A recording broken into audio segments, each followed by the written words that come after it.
yang dibacakan secara responsorial. Matius pada pasalnya yang ke-15, ayatnya yang ke-21 sampai dengan 28, yang dibacakan secara responsorial. Demikian jawaban kita pada pagi ini. Yesus bersabda, berbahagialah setiap orang yang mendengarkan firman-Nya dan melakukan di sepanjang kehidupan ini. Shalom. Shalom. Ada sebuah peristiwa yang terjadi pada saat peperangan antara Amerika dan Vietnam. Bapak Ibu mungkin pernah nonton film-film itu, film-film action itu. Dalam peperangan itu ada salah satu daripada prajurit yang mengikuti perang. Dia adalah anak satu-satunya, anak kesayangan keluarganya. Dia memutuskan untuk menjadi seorang angkatan darat. Dan ketika itu dia juga terlibat di dalam peperangan itu. Sudah lama sekali dia tidak pulang. Orang tuanya rindu sekali dengan dia. Sudah lama juga dia tidak telepon. Pada suatu kali dia telepon begini. Mak, saya mau pulang. Wih, senang betul. Orang tua, aduh pulang, kami rindu sekali. Lalu dia bilang, tapi ibunya bilang, tapi kenapa lagi nak? Kamu pulang-pulang aja. Iya, tapi saya mau membawa teman saya. Dia ini cacat dalam peperangannya itu. Dia itu kena bom, jadi kakinya satu putus. Jadi saya mau bawa dia pulang. Ibunya bilang begini, oh tidak usah nak, tidak usah kamu bawa ke sini. Kamu kan sudah lama ibu dan bapaknya rindu sama kamu, jadi jangan membawa temanmu, nanti malah kita repot ngurusnya. Dia bilang begini, enggak, dia harus saya bawa karena dia tidak punya siapa-siapa lagi. Dia harus saya bawa. Lalu ibu dan bapak berdiskusi begini, begini saja. Daripada nanti dia tidak mau pulang, dia bilang begini, nak datang saja bawa temanmu. Tapi ibu dan bapak sediakan tempat atau rumah khusus untuk temanmu. Pas ketika dia mendengarkan itu, dia padamkan HP lalu dia menangis sekali.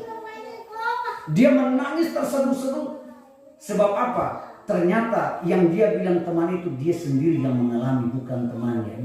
Dia mau mengatakan seperti itu. Kira-kira waktu dia pulang dengan kondisi kayak begitu, ibu bapaknya mau terima dia atau enggak? Ibu bapaknya mengatakan, tadi dibilang jangan bawa orang-orang seperti itu buat beban. Dia berpikir begini. Ternyata saya yang selama ini dikagumi dan selama ini yang diharapkan telah menjadi sebuah beban hidup bagi keluarga saya. Dan dia memutuskan dia tidak mau pulang. Dari kisah ini saya mau ambil makna buat kita begini. Setiap orang tua, setiap keluarga itu mengharapkan yang paling terbaik dari anak-anaknya. Betul? Memang betul. Siapapun dia pasti yang diharapkan adalah semua anak-anak itu akan menjadi anak-anak yang dapat dibanggakan. Anak-anak harus menjadi anak-anak yang dapat menyenangkan hati keluarga dan orang tua. Saya kira itu impian semua orang. Tetapi saudara, apakah semua impian-impian itu bisa kita dapat? Ini yang menjadi pertanyaan buat kita semua. Semua keluarga, semua orang tua berharap supaya semua anak-anaknya akan menjadi anak-anak yang dapat membanggakan orang tua. Tapi persoalannya adalah apakah yang semua yang diharapkan itu bisa semua dia dapat tercapai? Dengan penuh keyakinan iman kita mengatakan harus tercapai impian dan asa yang kita harapkan. Ada beberapa hal yang perlu kita garis bawahi sebagai tanda supaya harapan-harapan itu kita dapati. Mari kita belajar daripada perempuan Kana yang percaya ini. Tadi kita baca tadi, saya kira Bapak Ibu sudah bisa membacanya dengan teliti sehingga bisa menemukan apa maksud daripada pembacaan ini. Dikisahkan bahwa perempuan ini pertama kali dia mendengarkan tentang Yesus, dia berteriak-teriak dan orang suruh dia berhenti. Kamu diam, jangan berteriak. Kamu pulang saja. Murid-muridnya mengatakan kamu pulang saja. Apakah dia pulang? Tidak. Apakah ketika disuruh berhenti tidak boleh teriak? Apakah dia berhenti? Oh tidak. Dia terus-menerus mengikuti Yesus dengan berteriak. Kenapa dia harus berteriak mengikuti Yesus? Sebab anak yang dibanggakan, anak yang diharapkan sementara ini mengalami sakit yang luar biasa. Jadi sebagai orang tua yang memiliki harapan-harapan, mari kita belajar dari perempuan Kana ini. Bagaimana semangatnya? Apapun yang terjadi, apapun yang harus dia lakukan, dia pertaruhkan semuanya, yang penting anaknya sembuh.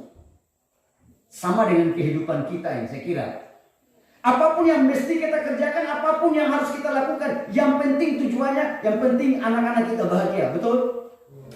Oleh sebab itu, apapun pertaruhannya, apapun taruhannya, semua orang tua pasti mau melakukannya demi untuk anak-anaknya. Oleh sebab itu, perempuan Kana ini punya semangat yang luar biasa. Luar biasa sekali.